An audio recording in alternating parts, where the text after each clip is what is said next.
Hi, Bill Bodner, Mortgage Market Guide. Thanks for tuning in to our MMG Weekly Recap. Interest rates this week kind of went sideways to a little bit higher in price.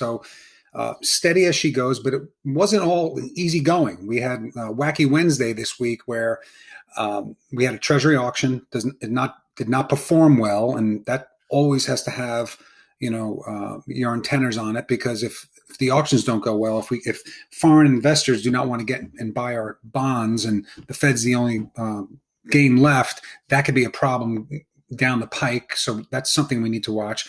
But the other big thing was the Fed minutes came out. And the minutes will come from the previous meeting, and it's the communique and the dialogue amongst the members. And what the market initially reacted negatively to, both stocks and bonds, was some of this one line where they talked about some members were talking that maybe at some point, if we see further progress, we can have some conversations or start thinking about tapering bonds and hiking rates.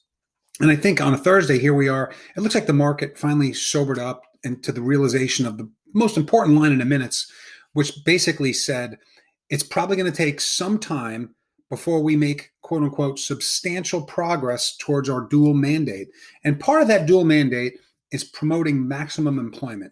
And one of the things that the Fed has been saying over the last several months, if you follow it closely, their definition of full employment isn't just the headline unemployment rate.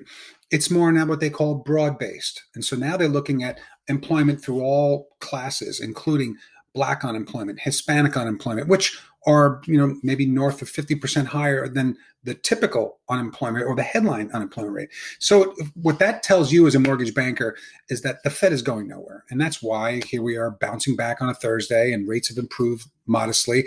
So it looks like the inflation fears that we have to watch over the next few months, that's probably the biggest story. Is higher inflation going to indeed be transitory?